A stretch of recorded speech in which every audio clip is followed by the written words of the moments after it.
Are you wanting to be a pattern tester? Well, today we are going to go behind the scenes with some insight from pattern testers. Hi, my name is Jill, and welcome to Bag Chat.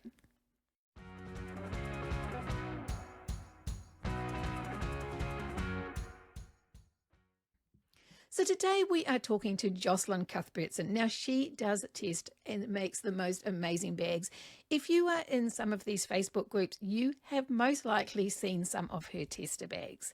So we are going to look at the roles of the testers, and we're going to look at what they expect, the process, discuss the challenges and the rewards of doing that.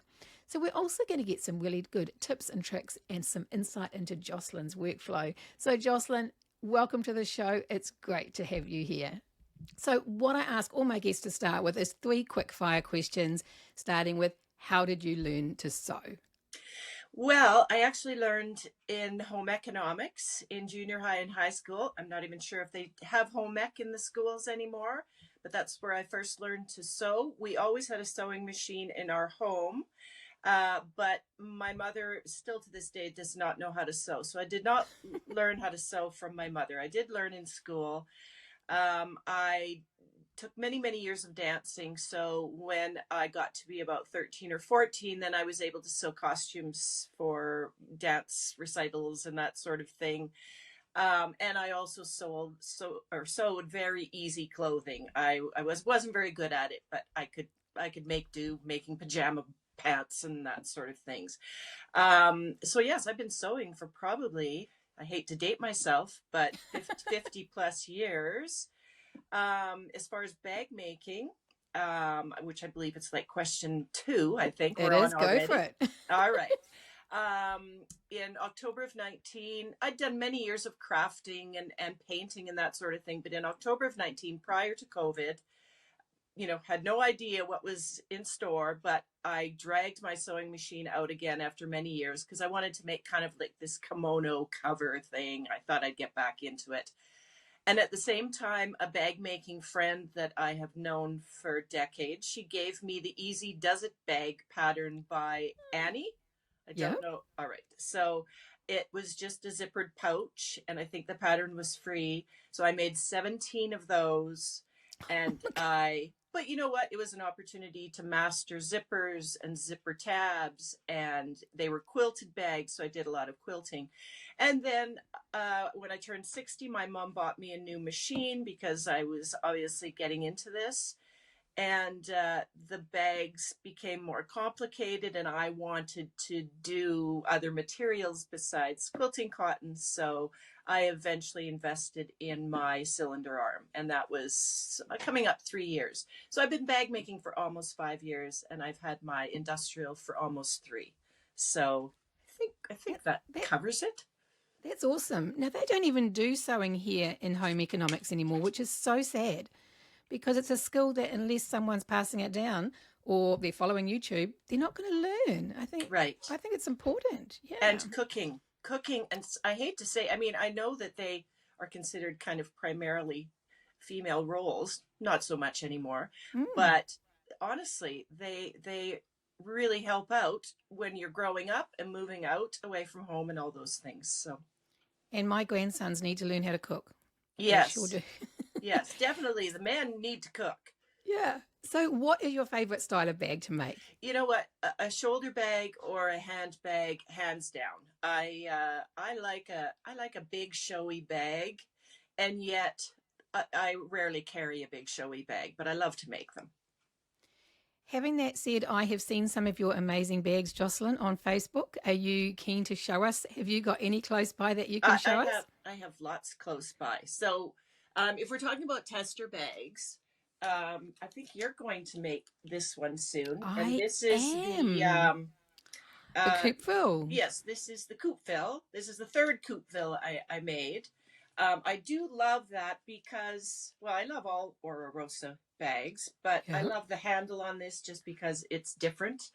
It And is I so love anything unique. unique. I love anything unique. If a designer comes out with a unique bag, I will probably buy it. I love Shambhala bags too. I just love Oh, her aesthetic. Her bags honestly, they look complicated, but they come together so well. I would recommend this to even beginner bag makers, most of your bags. Okay. What else have I got to show you? Well, this one I just posted not long ago. This is the Oh, Michaela. it is Uh, very cute. this is cork, all cork. I didn't pick it up as being cork when I saw Yeah, it in yes. Facebook. And I don't work with cork that much because it is $50 a roll here in Canada. So when you're translating that into the price of a bag, Mm, it's difficult enough to sell my vinyl bags, let alone a cork bag. But I do love the look of it. And that's a free pattern. That's Michaela is a yeah. free pattern. So honestly, I've made hundreds and hundreds of bags over the years.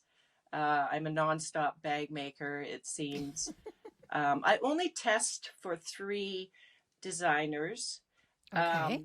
I don't necessarily feel like I'm the expert, that's for sure. So, Well, I think we are talking today about testing bags, which is, I think, a lot of people aspire to be a tester.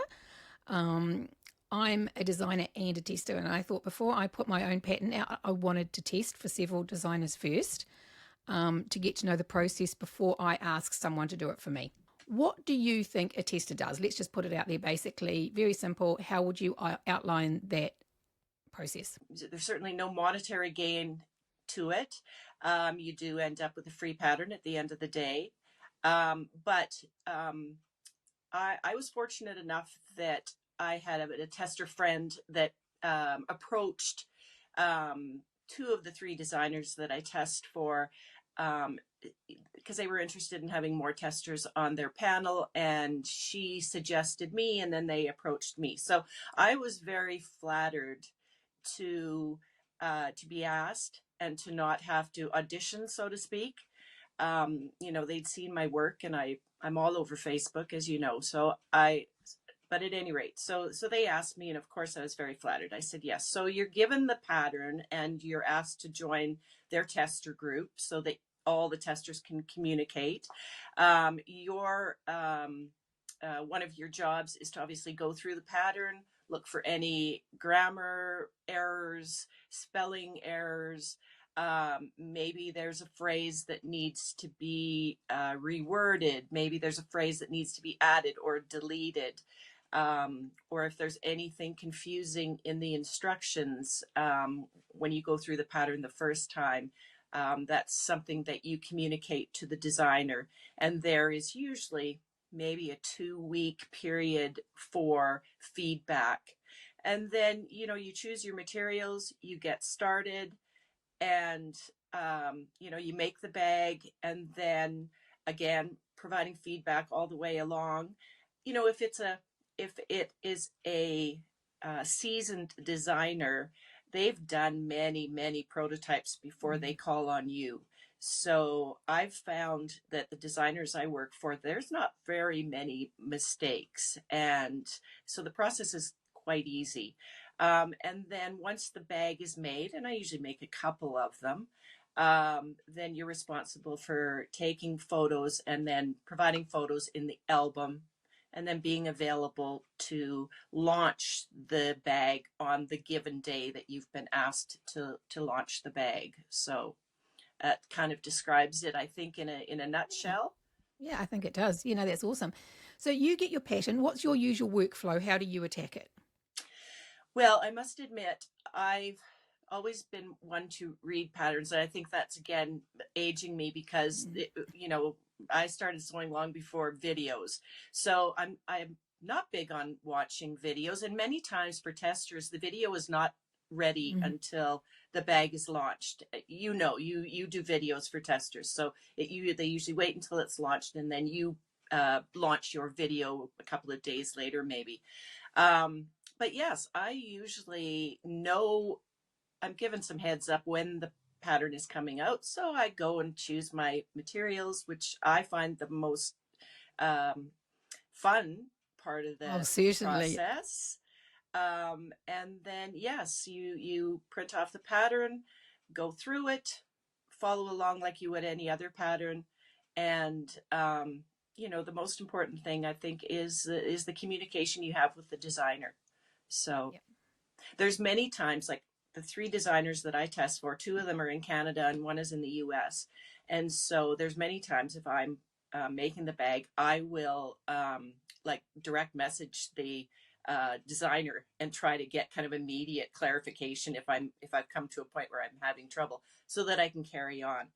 I've never had an issue with that. If I was testing for you or somebody else who is across the world, that may be a little bit more difficult, but at any Oh, rate, I've got testers all over the place, and I just wake up to DMs. But that's I'm okay. sure, yes. That's the good thing about DMs. We can get back to them when we need to, and if that's the case. Yes, Yeah. exactly, So exactly. you've got your pattern, you've selected your fabric, and you're giving feedback, etc.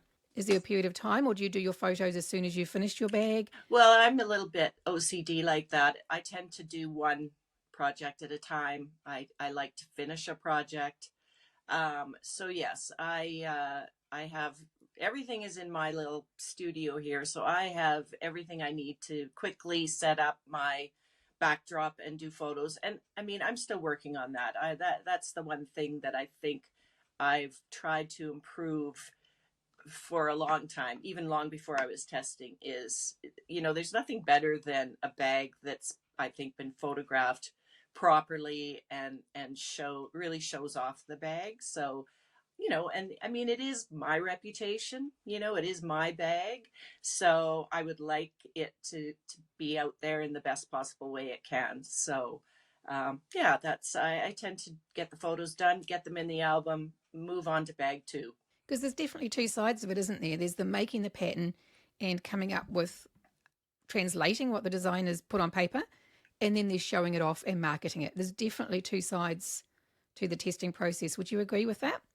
Absolutely. And I think that as testers, um, you need to be aware that the photographs and the social media aspect of it are a big part of it. And I think Mm. that if you're going to test, I think you have to be prepared to commit to that too.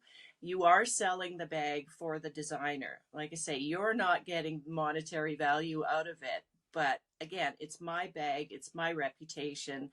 And I was in sales for 33 years of my life. So I'm always selling, I think. So, um, I just think it's a good idea to have fun with it, but also sell the bag.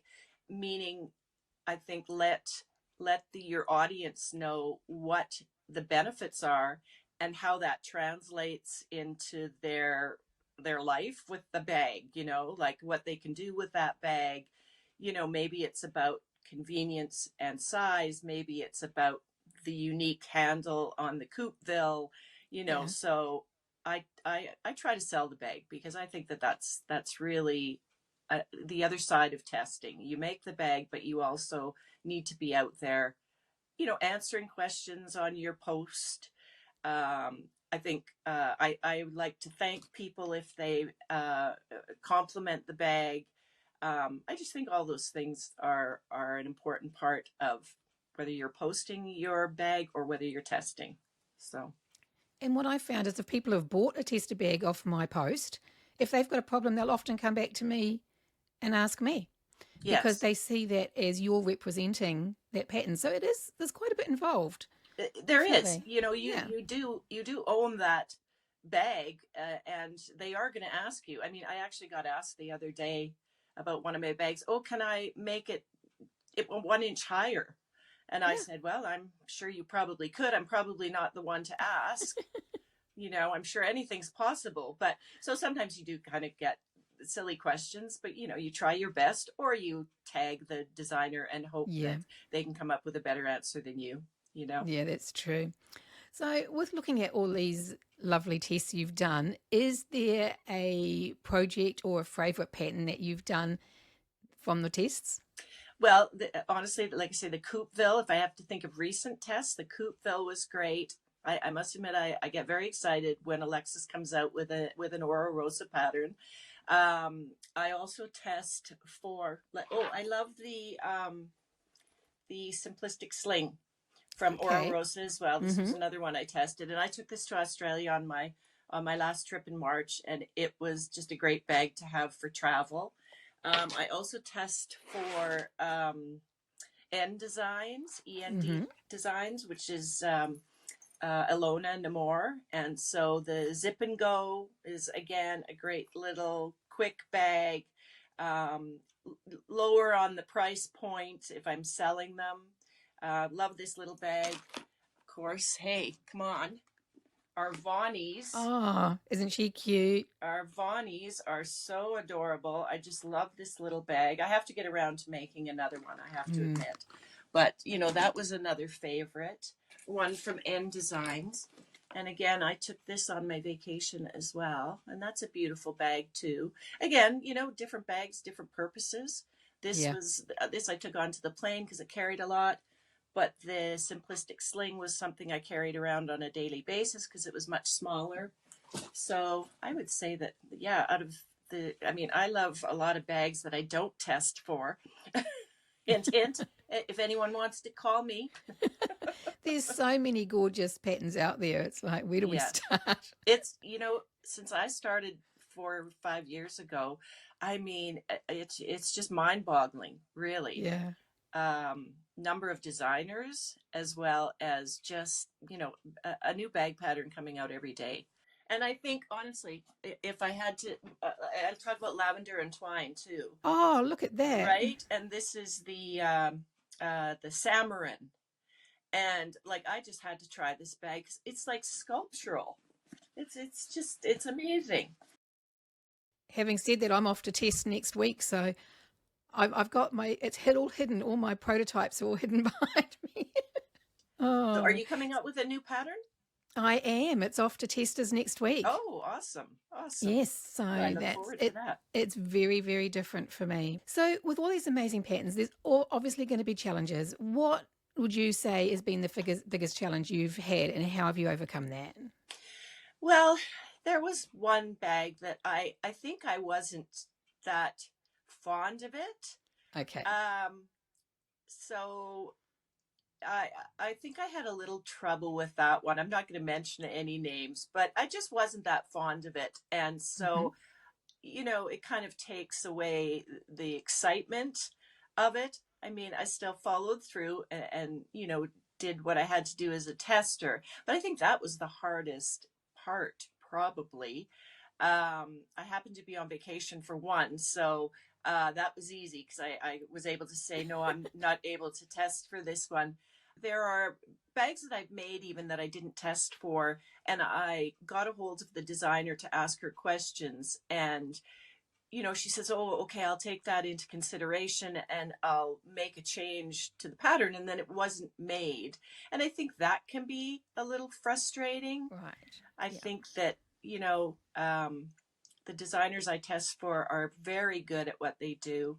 But I think maybe as a new designer, it's important to really listen to your testers Hmm. because I'm not necessarily the most experienced bag maker, but certainly the testers that I work with are like they're amazing. They're the top of their heap, really. So I think if they have a suggestion to the designer and it's something that would make the bag better, then I think it's something the designer should really consider making changes to. And sometimes it's a tweak of Hmm. just adding, you know, a bigger seam allowance. You know, it's at any rate, I think that's maybe the only frustrating thing Okay. I've come across. So No, I think that's really important too, because I believe it takes a village to make a pattern. yes, it really does. I mean, uh, you have testers for a reason, and you Mm, need their feedback, and they're giving you a point of view that you maybe hadn't even considered. So mm. you know, And I knew when you said that you weren't really that into the bag. The best feedback I've ever had is from my testers who aren't into the bag. hmm, I think they get more critical about what they're doing because they're not really enjoying the process as much or not enjoying the outcome as much because it's not their style or their cup of tea. And so they just get a little bit more critical, and that's what I need. yes, you know, you don't want to people to sugarcoat things because the thing is that when the bag starts to sell, if there's little issues, they turn into big issues because you've Mm-hmm. got bag makers that don't have the experience, I'm sure you know what it's like to be frustrated with a pattern.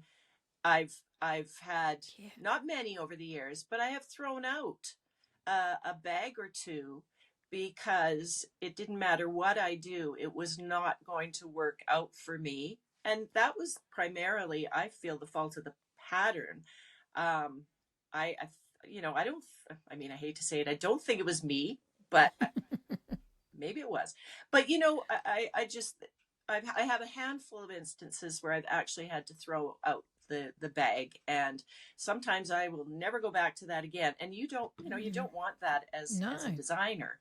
You want people to be satisfied, happy, that you want the process to be easy for them, and they're going to come back and buy your next pattern, right? I think there's always going to be designers we don't gel with their way of putting things, okay? Like we just don't get their thought process, or because we're all different in how we learn or how we interpret things. And that's not necessarily the fault of the pattern, but if they haven't corrected a problem, then that is the fault of the pattern. Yes, Yep, yes. yep, And the definitely. other thing that I have a beef with, and again, not with the testers I'm working with, but I've come across this with some pattern make designers, is they will say, okay, it's time to do piping. I'm going to shoot you off to this video. We're not even going to, No. we're not even going to teach you how to do piping. We're going to send you off to this video. I tried that the other day, and like I couldn't get through to the video. Mm. The website was, who knows what the problem was, but it wasn't going to take me to the video. And I think that honestly, if you have piping on a bag and you're recommending piping, or it's a design feature, I honestly think you should go through and how that's done instead Yeah, of yeah. passing it off. That's a fair point. And I And also think, don't assume that your uh, bag makers are know everything.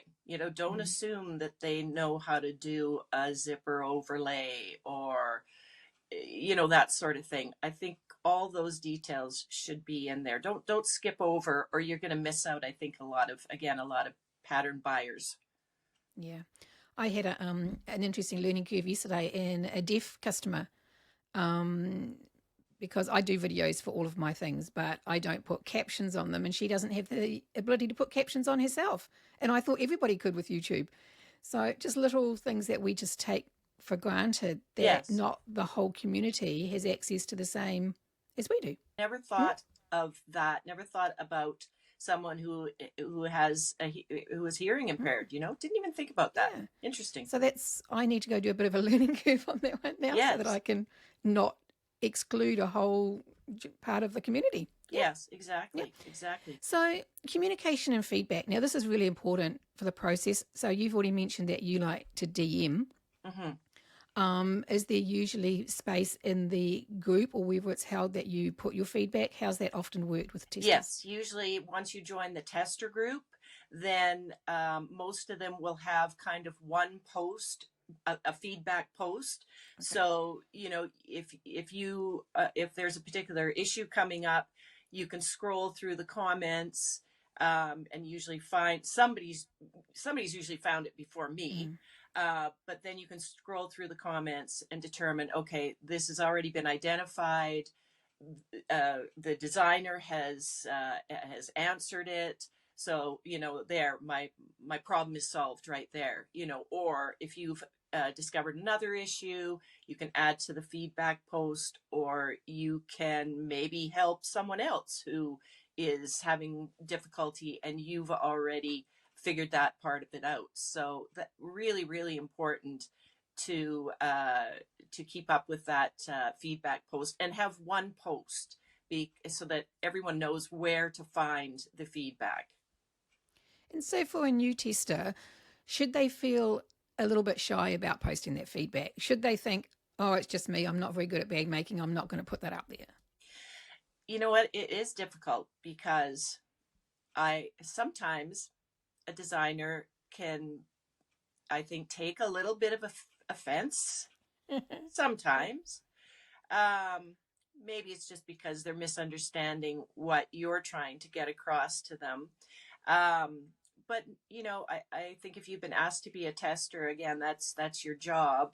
And and it's funny because like I'll miss a spelling mistake because I'll just be kind of reading quickly and somebody else will pick it up. And like, I feel kind of bad that, oh gosh, I should have picked that up for, somebody's bound to catch it. But you can miss things like that. Mhm. So yeah, the feedback is most important, especially for the end result. Absolutely. There's always going, I'm sure there's always small changes you have to make with your pattern, even though you think it's completed when you send it out to your testers, right? There's always something that comes up, it seems. Always something. And I think it's like it's our baby, it's in our mind. It's and what we put on paper can be different to what's in our mind. So, we already know how to do it. So we can't assume that our tester knows how to do it. They have to Yes. go on what's written on paper. I can't So, even imagine being a designer. yeah, it's almost like people criticizing my children. You know how that feels. Yes, yes, I know. So I think, it's like anything in life, right? Don't go in like a bull. Be diplomatic. Explain the situation. I know sometimes we as testers get frustrated, but you just need to keep your cool and it will get worked out. And, hopefully you won't be throwing any bags away, away in the garbage before you figure it out. Yeah. And I think the whole testing process is about that feedback, isn't it? Hmm. We've got to give that feedback. We've got to step up. So what do you expect from the designers? Like from them, you're Yes. testing, you're putting your money and your time. And face it, it can be an expensive exercise. What do you expect from them? Well, again, just really good communication. I think prompt uh, um, feedback. If you have an issue, I think that again, if you're launching your pattern and you've got 20 testers out there, I'm sure it's exhausting, but and it's hard work, but you have to be there, ready for their posts, ready for their Mm, comments, ready for their concerns. Um, and I think honesty as well, right? I think as testers, we need to be honest with the designer, and as designers, I know that many testers, they want the test bag done the way the pattern was intended. mm, If you, for the first one, many will say if you want to do a second one, you can do whatever modifications you want. But I think that that's important to know is they have a vision, mm. and I think that you should stick to their vision because that's essentially that's the end product for them, and I think that you should do that rather than I love to do modifications. I love to add rivets everywhere and that sort of thing. But yeah, I think you have to realize that the designer probably wants it done their way, and be aware of that. Yeah. There was a test I was doing, and there was a step right at the beginning, and I thought, that doesn't make sense. I never do it that way. I do it this way because it's so much easier and so much quicker. I thought, no, I'll go with the process. And if I'd done it my way, it wouldn't have worked because Yes. there was something at the end of the pattern that was completely different. So that was a bit of a learning curve for me. Yes.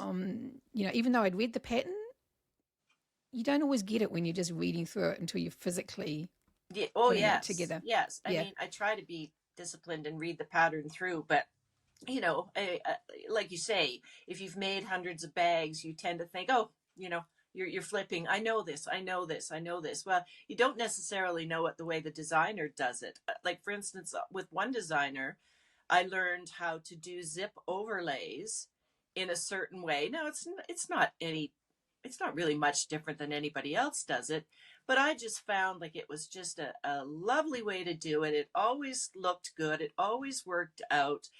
She would just added these extra little details that just kept the pocket right out of the way from the zipper. At any rate, I was amazed, and I thought, well, like, why haven't I been doing overlays like this?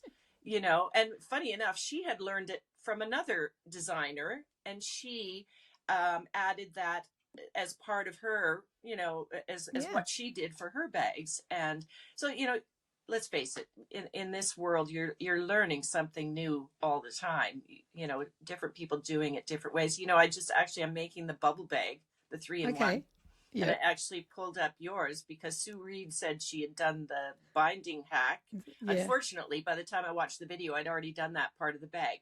But that was a great idea, and again, so much easier. And it doesn't look, it's no different at the end of No the day. different. Yeah.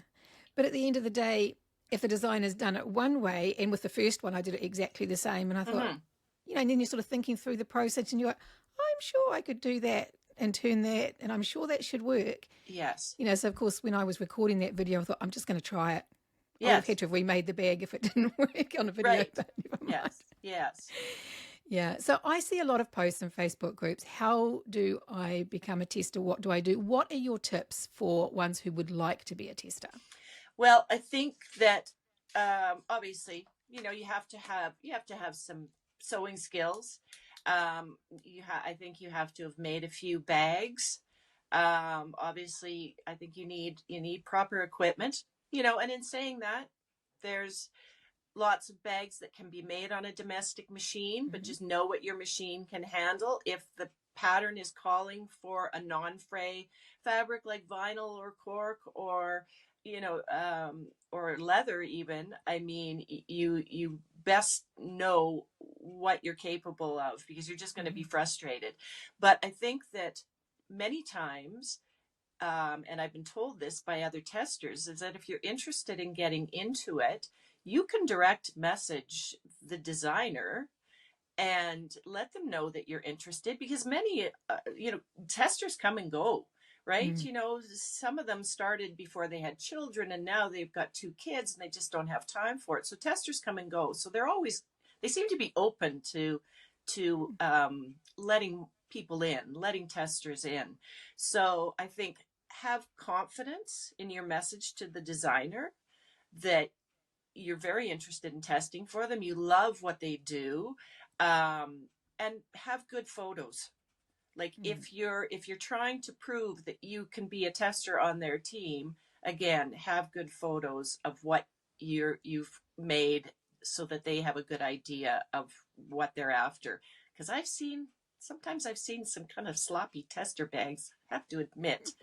And I'm not, maybe they were just having a bad day, and it's a bad bag. It happens to all of us. But yeah, I think honestly, if you want to get into it, just go for it. Just be direct. I always have said, about anything, all they can do is say no.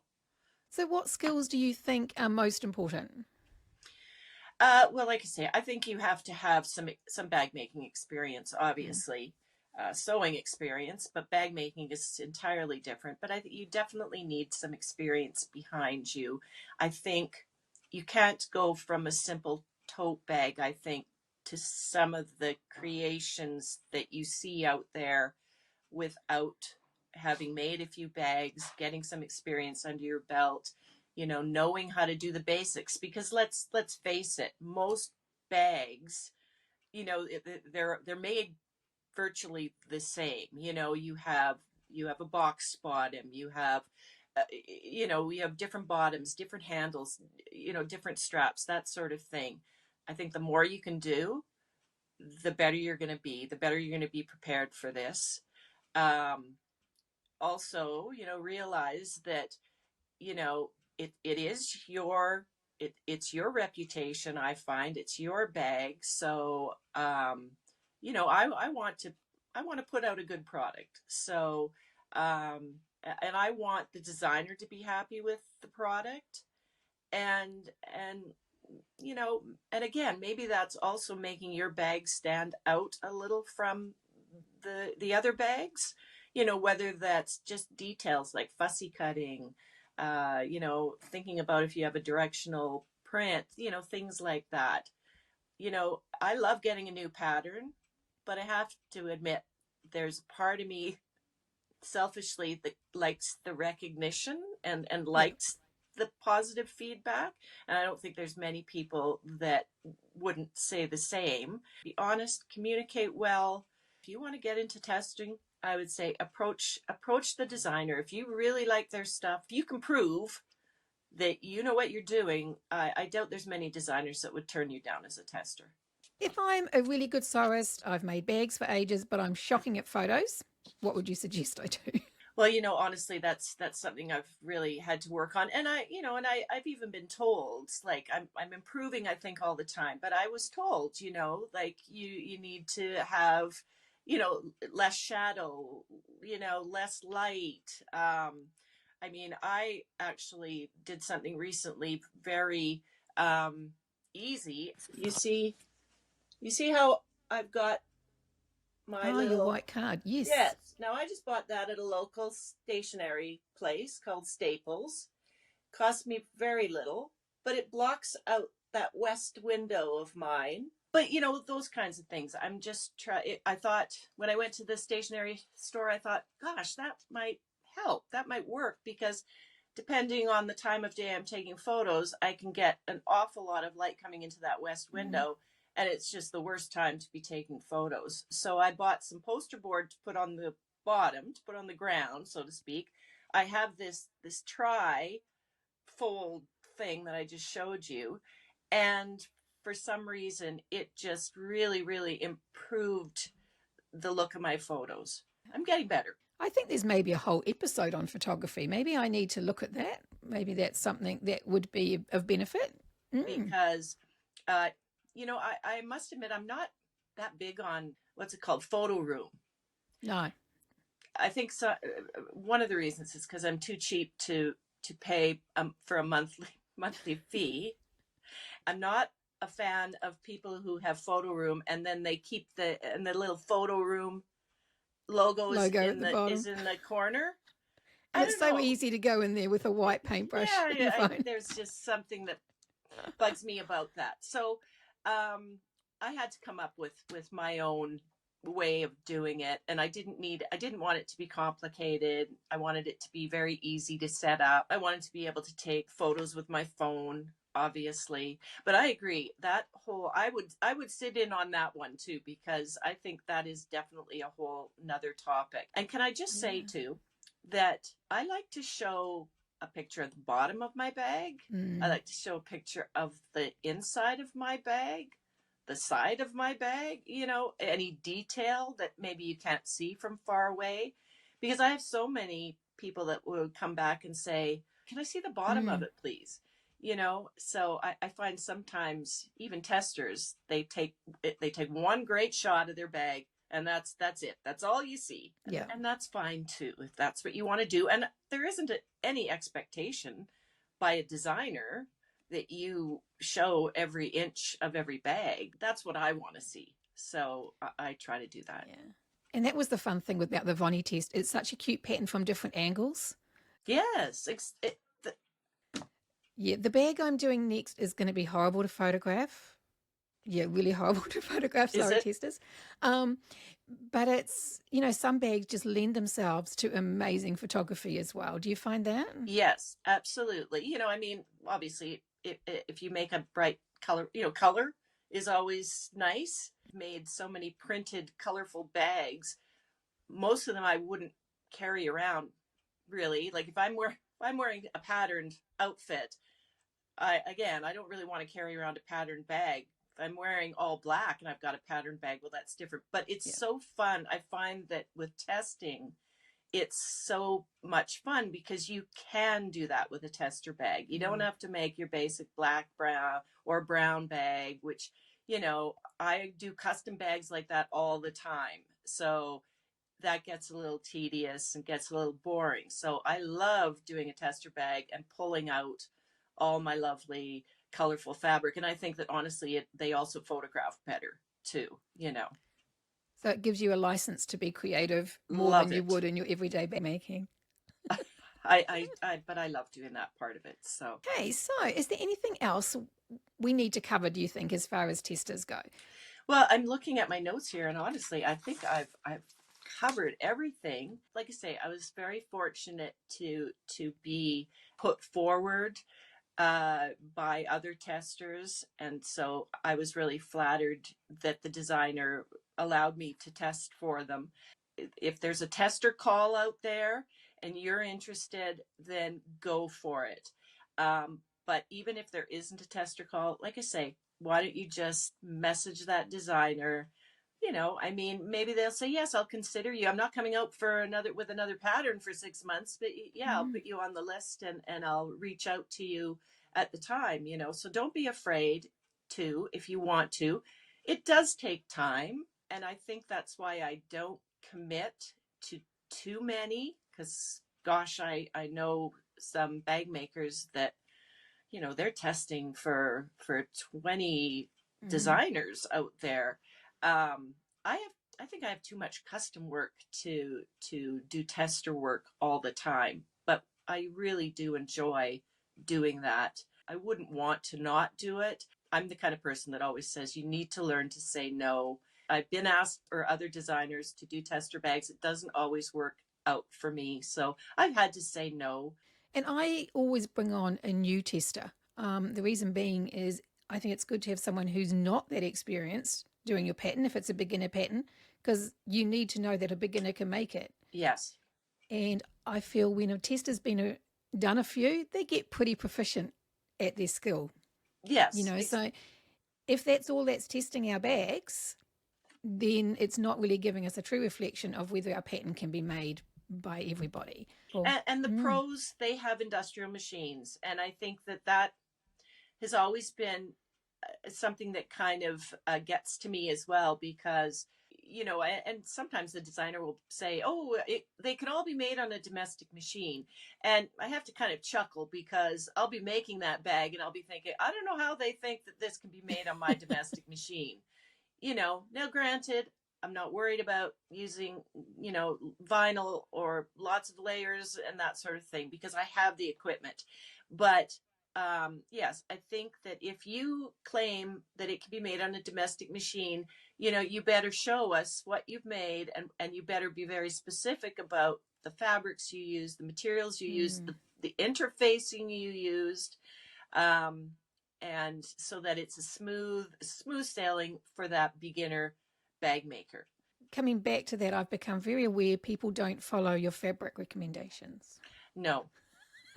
They're going to make your pattern out of whatever they want to make it out of. Yes. And that is fine, but sometimes it's not going to make up as good as the picture on the front or the tester posts you've seen. Yes, exactly. And I think you have to realize, like I say, most pros out there, if they don't have an industrial machine, they've got a really heavy duty semi-industrial, if there is such a thing. They've got a machine that can handle it, but they know what they need to do. I mean, when I had my FAF, when my mom bought me my FAF for my 60th birthday, I mean, I made all kinds of beautiful quilted cotton bags, and I would choose any pattern. Didn't matter to me. I just knew if I made it out of quilting cotton, it was going to work out. I could do a little bit of trim with some vinyl here or there, but I knew I wasn't going to be able to do that final top stitching. I knew I maybe wasn't going to be able to sew that bottom on the way it needed to be sewn on. So I think I would say to anybody making a bag, and testers as well, that go for it. If you want to make that bag all out of quilting cotton, just use the proper interface and just make sure that you've interfaced and stabilized it, and it will look as good as any vinyl bag out there. So sure will. Don't feel bad because you're making cotton or light canvas bags. They can be gorgeous. Yeah. In fact, I'm finding my canvas bags are selling really well at the moment as opposed to my vinyl. So exactly. Yeah, well, I'm going the opposite way now because I've just picked up a PAF 30, which is like a 70-year-old machine, and I'm hoping to do my next tutorial on that. Well, I saw your picture of that. Where did you get that machine? It was my husband's auntie's. It's been sitting in her cupboard for years and years and years. So yes, I'm looking forward to doing that. And I'm sure it's like metal and it's heavy duty and probably weighs a ton. It does. Yeah. But I pulled it to bits to clean it, and it's a work of art, the way the machinery works. It's so simple. So simple. Beautiful machine. Yes. I honestly give props to, because I feel very spoiled with my cylinder arm, but I give props to those bag makers that have the old vintage singers.